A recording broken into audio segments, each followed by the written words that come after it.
Olá a todos, olá a todas, Brenão da Química aqui, vindo desta vez para falar sobre a correção da prova de Química do Seubão Medicina 2023 para ingresso no segundo semestre. A prova foi ótima, foi muito tranquila, uma prova muito boa, não teve surpresas que caíram na prova. Caiu o que a gente esperava, tinha ali cálculos químicos, estequiometria com casos especiais, equilíbrio químico, dessa vez caiu com deslocamento de equilíbrio, processos ácido-base em química inorgânica. Então caiu aquilo ali que a gente estava esperando para ser cobrado na prova. O que eu esperava ter caído que não caiu? Termoquímica com grafos e uma lei de Hess, eletroquímica em específico, eletrólise. O último processo caiu pilha pela primeira vez. Então, não caiu nada que não se esperava, mas se esperava cair algumas coisas que não caíram.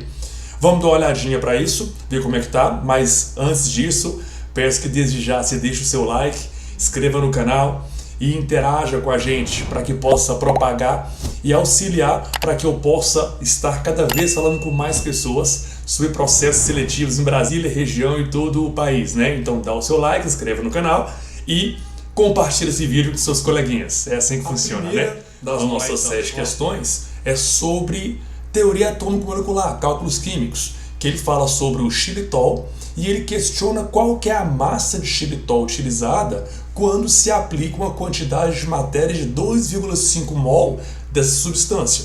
Então ele oferece para a gente quantidade de matéria, mol, e ele quer obter a massa em gramas. Tem vários caminhos para se fazer isso. A clássica regra de 3, quanto que pesa um mol de xilitol, qual que é a quantidade de mol que eu tenho, e trabalhar com isso, que é o caminho mais intuitivo, geralmente usado. Pode usar fórmulas químicas, número de mols é igual a massa sobre massa molar, ou pode usar também a questão das unidades de medida, para se fazer uma análise dimensional da questão. Qualquer um dos caminhos chega na resposta que a gente busca. Então, todas elas passam pela fórmula molecular do composto, que foi dada para a gente, que aqui a gente pode ver que ela é o C5H12O5, e também vai estar utilizando o cálculo da massa molar, que tem que ser aplicado nesse caso.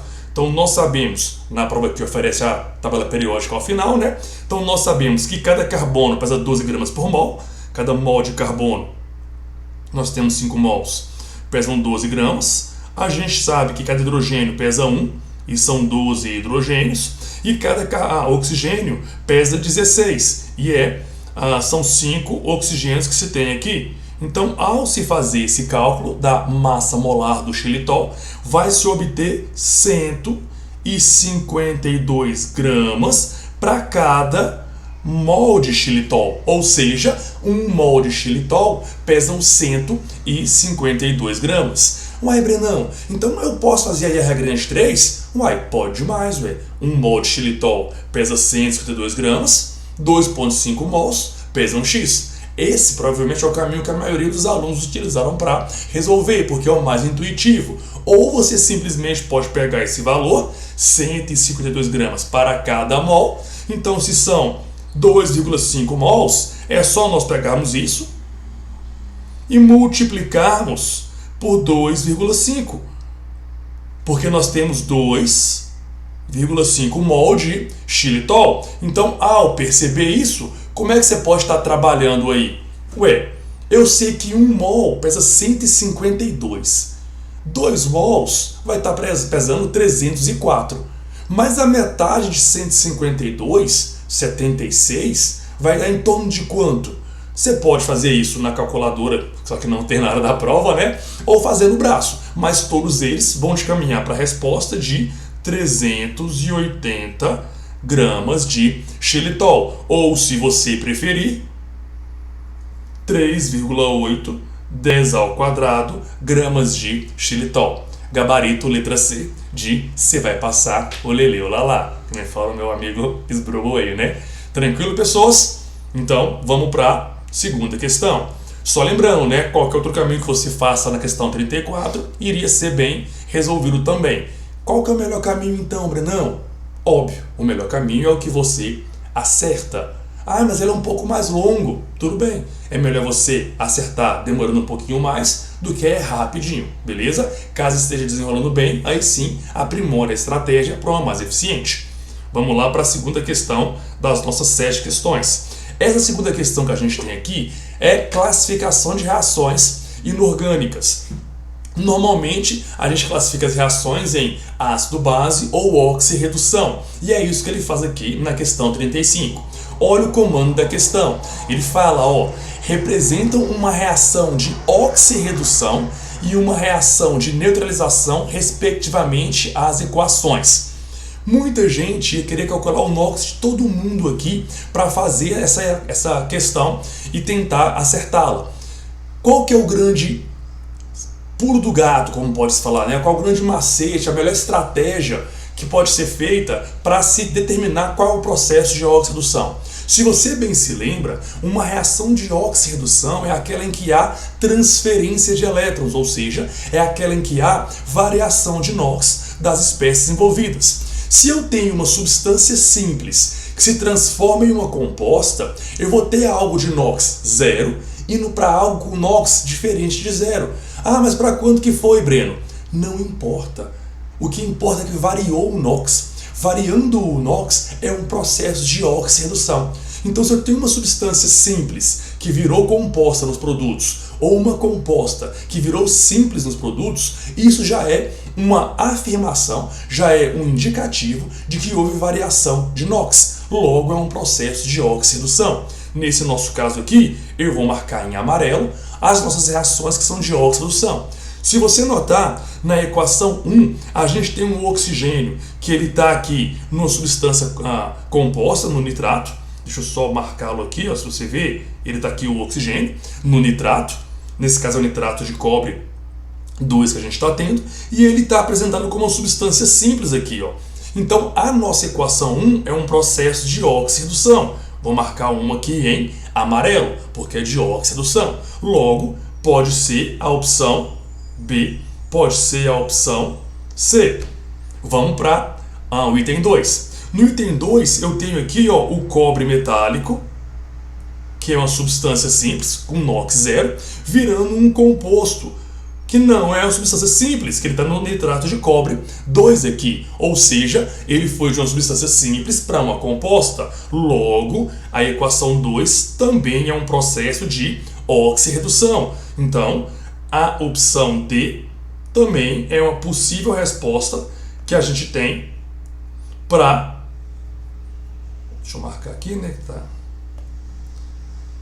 Essa 2 aí também é uma possível resposta para as nossas demandas. Então a gente já tem 2 processos que são de oxirredução. Ele fala aqui na letra A, A4 e na letra E, A3. Se a gente olhar para 3, eu não tenho nenhuma substância simples virando uma composta, mas eu tenho aqui o hidróxido de cobre 2. Se é um hidróxido de cobre, os hidróxidos são bases. Então essa pode ser uma reação ácido-base. Vamos ver aqui? Nós temos o hidróxido de cobre reagindo com H4P2O7. Esse é o ácido pirofosfórico. Então ele é a junção de 2 ácidos fosfóricos perdendo uma molécula de água.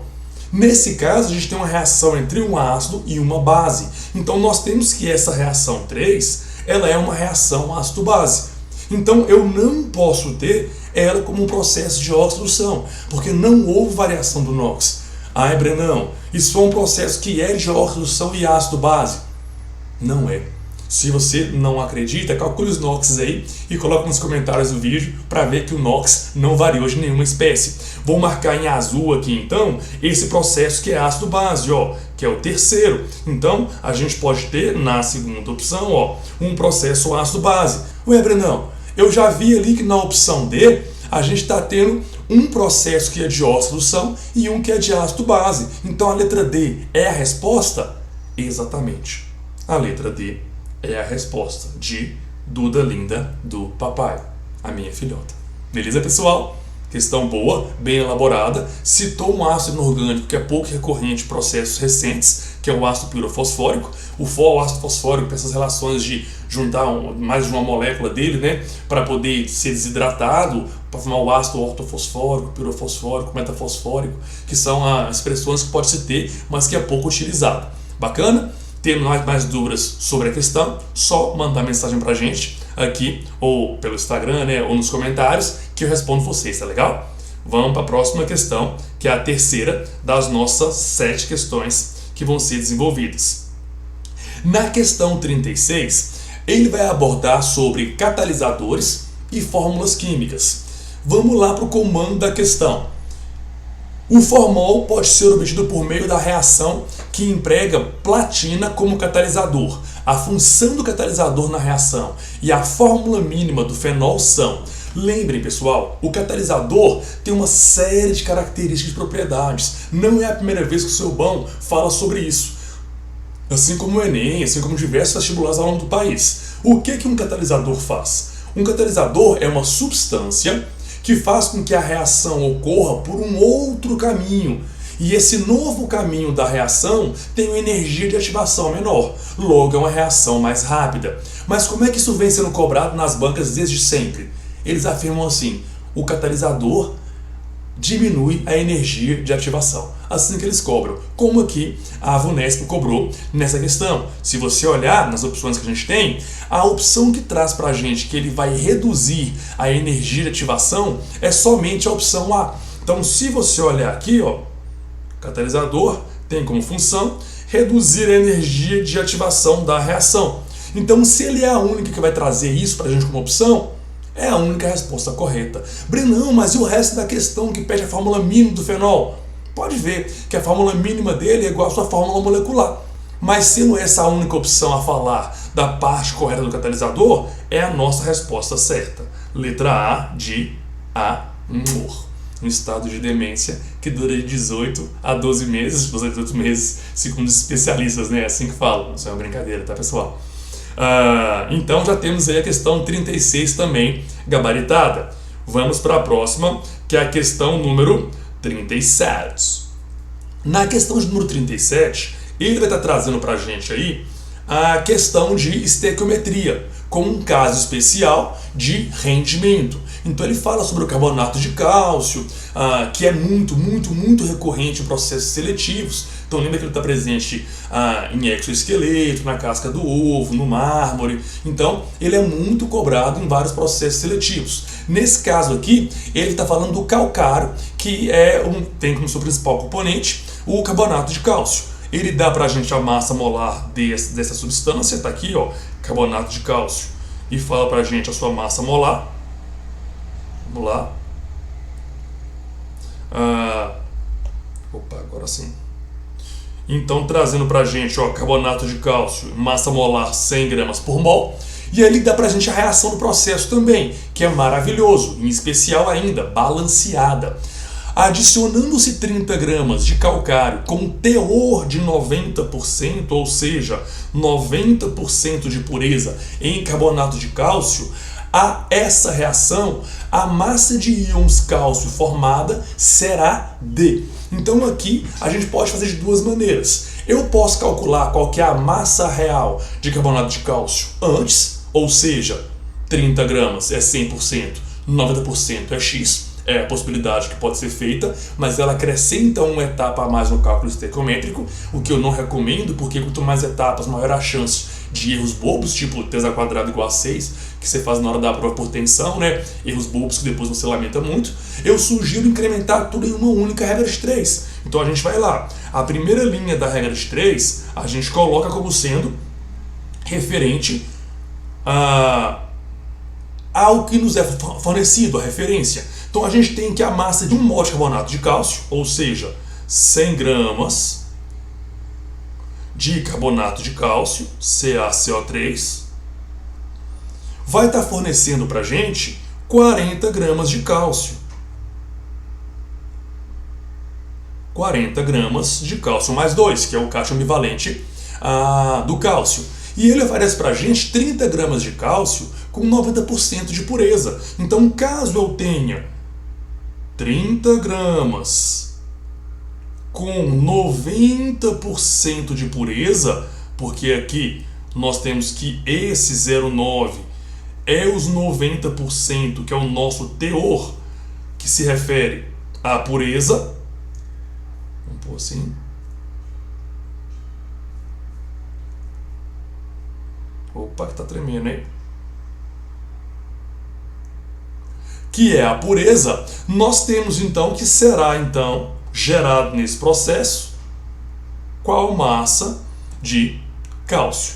Aí só resolver, né? A nossa regra de 3, a gente faz o cruzadinho aí. Então a gente tem que 30 vezes 0,9 é igual a 27, que multiplica 40, que é a massa de cálcio, nossa relação, dividido por 100.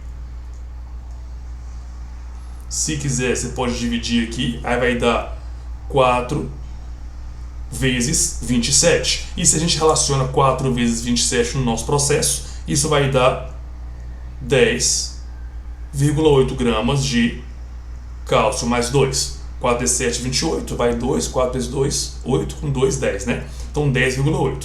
A nossa resposta, então, vai ser a letra C de você vai passar o lelê ou lalá.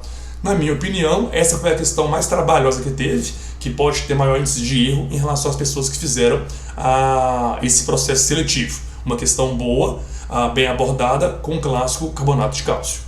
Beleza, pessoal? Então vamos lá para a nossa próxima questão, a questão de número 38. Na questão de número 38, a gente vai estar falando sobre equilíbrio químico. Nesse caso, sobre o deslocamento de equilíbrio. Eu estou evitando ler toda a questão para não deixar o vídeo muito longo, tá, pessoal? Se quiser dar uma lidinha, é só pausar o vídeo e aí ler o enunciado para poder avançar com a correção. Então, ele deu para a gente a reação de decomposição do bicarbonato, do ácido carbônico, Perceba que ele falou para a gente, que essa reação tem um ΔH positivo, ou seja, um processo endotérmico. Então, quando você fornece calor, ele favorece a formação dos produtos. E ele quer saber para a gente o seguinte, considerando os fatores que podem alterar o equilíbrio representado, a perda de CO2 pode ser reduzida. Então, ele quer reduzir a perda de CO2. Ou seja, ele quer que o refrigerante não perca gás carbônico, para que ele continue rico em ácido carbônico, para ser mais ácido ao beber. Bebidas que são ácidas, elas disfarçam a sua doçura. E é muito recorrente refrigerantes que não são diet, né, serem ricos em açúcares. Então essa acidez disfarça o excesso de doçura e aí é mais palatável, beleza? Se a gente levar esse questionamento para o nosso cotidiano, como é que eu faço para o meu refri não perder gás? A gente vai ter uma noção que uma bebida gaseificada, uma aguinha com gás, um refrigerante, quanto mais gelado ele é, mais ácido a gente sente ao beber. Porque a dissolução de gases em líquido é um processo de solubilidade exotérmica. O que isso quer dizer? Que quanto mais frio, mais gás está dissolvido no líquido como ácido carbônico. Então, se a minha reação direta ela é endotérmica, a minha relação inversa vai ser exotérmica. Então, para mim, quanto mais frio tiver, quanto menor é a temperatura, menos vai ter perdido CO2, menos irá se perder CO2. Então, um dos procedimentos é a gente resfriar o sistema. Outra possibilidade é eu aumentar a pressão sobre o sistema, porque ao aumentar a pressão sobre o sistema, eu forço o CO2 a entrar no líquido. E ao forçar o CO2 ao entrar no líquido, eu faço com que eu tenha mais ácido carbônico nesse sistema. Caso a gente queira ver isso na equação química, quanto maior a pressão, eu vou deslocar o maior número de mols de gás para o menor número de mols de gás. Note que na nossa equação eu tenho 0 mols de gás no reagente e 1 mol de gás no produto. Então, se eu aumentar a pressão, eu desloco o meu equilíbrio químico no sentido oposto a quantidade, né, de maior gás, ou seja, maior pressão, eu desloco para um lado de menor número de mols de gás. Ué, Brenão, então você está me falando que para eu dissolver mais CO2 na bebida, eu tenho que diminuir a temperatura e aumentar a pressão? Exatamente. Qual a opção que vai falar isso para a gente? Se eu olhar a letra A, ele fala, ó, o aumento da temperatura, não, se eu esquentar meu refrigerante, ele perde mais gás. Letra B, a diminuição da temperatura, exatamente, está bom até aqui, hein? A diminuição da temperatura. A outra que traz isso é a opção D, ó, a diminuição da temperatura. Vamos continuar a letra B? É ao aumento da pressão. Exatamente. Por que não é a letra D então, Brenão? Porque ele fala que é só a diminuição da temperatura. Isso não é verdade. É a diminuição de temperatura e aumento da pressão.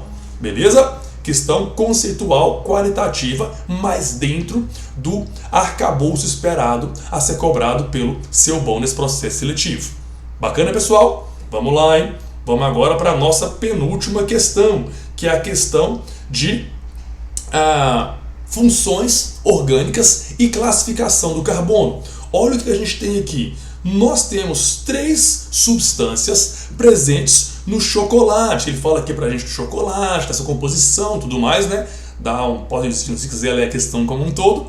E ele oferece pra gente as 3 estruturas. E ele fala pra gente aí, então, da feniletilamina, da cafeína e da teobromina. Aí ele pergunta: o grupo funcional comum às 3 estruturas e a substância que possui em sua fórmula estrutural apenas um carbono terciário.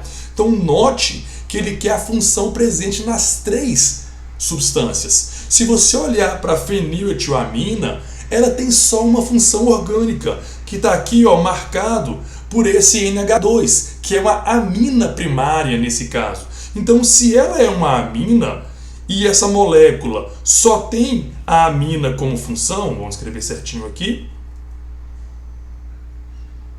O pincel hoje está sensível, hein? Vamos aqui para a nossa amina. A minha opção só pode conter amina. Vamos marcar então as possíveis respostas. Ó, letra A tem amina, letra E tem amina. Então, para eu matar agora a questão, eu tenho que saber qual deles que vai ter apenas um carbono terciário. E essa cobrança, ela é muito delicada, porque a classificação de um carbono primário é aquele que está ligado a um ou nenhum carbono. Um carbono secundário ligado a 2 carbonos, um carbono terciário ligado a 3 carbonos. Note que ele não está falando o número de ligações com carbono, e sim o número de carbonos que ele está ligado. E nós temos só uma molécula que apresenta um carbono terciário apenas, que é a feniletilamina. Esse carbono aqui, que vou marcar na estrutura, é um carbono terciário, porque ele está ligado apenas a 1, 2, 3 carbonos. Então esse nosso átomo é um átomo de carbono que é terciário, mas nenhum em sua estrutura é terciário. Sendo assim, a nossa resposta certa para a questão de número 39 vai ser a letra E, de eritroblastose fetal, de enantiômero, de estereoisômero. Letra E. Beleza? Questãozinha linda, fácil, dá para matar ela rapidinho, hein, pessoas? Questão muito boa. Vamos lá então. Deixa eu apagar aqui do ladinho que ficou. Nossa questão 7ª e derradeira a ser resolvida é uma questão de reação orgânica, esterificação de Fischer. Olha o que ele fala pra gente. Ó, ele conta a história dos ésteres, que são flavorizantes, e aí ele fala na formação de um éster. Então eu tenho que saber como é que é a reação de esterificação. A reação de esterificação, a mais clássica de todas, a esterificação de Fischer, ela é a reação entre um álcool e um ácido carboxílico, em que vai formar um éster e liberar uma molécula de água. Se você souber essa reação de esterificação qualitativamente, nem pedir uma molécula específica não, você vai matar essa questão 40. Olha o que ele fala. Na formação de um éster, alguma coisa, turnarounds, reage com turnarounds. Peraí. É uma reação de esterificação de Fischer. É um álcool com um ácido carboxílico. Qual vai ser a opção que traz isso pra gente? Ó, um álcool, um éter na letra B, não. Um éter na letra C também não. Na letra D, opa, um álcool também. E na letra E, ele fala um álcool também. Então a gente tem aqui a possibilidade de resposta, letra A, letra D ou letra E. Então, esse álcool reage com um ácido carboxílico. Quem é que tem como segunda opção ácido carboxílico? A letra A também traz, ó. A letra D também traz. Eita, coisa boa. Já a letra E não traz, ele traz uma acetona. Eu tenho que saber, então, quem é que vai ser o produto da reação de esterificação. Vai ser um éster, obviamente, mas não temos nenhuma opção que falar sobre éster. E o subproduto vai ser a água, já que é uma reação de condensação, em que reúne ácido com álcool com ácido carboxílico para formar o éster mais água. Logo, a nossa resposta vai ser a letra A de amor. Um sentimento não opcional. Bacana, pessoas? Então, essa é a nossa resolução da prova do Selban. Se você ficou até aqui é porque você gostou da resolução, então eu peço que você não se esqueça de clicar no gostei, apertar o sininho, se inscrever no canal e compartilhar esse vídeo com seus colegas. Muito, muito obrigado pela sua companhia e me auxilie a expandir o canal para entrar em contato com mais pessoas e ajudar mais pessoas nessa busca pela tão sonhada vaga em medicina aqui em Brasília, Distrito Federal. Beijo, pessoas, e te encontro no Instagram.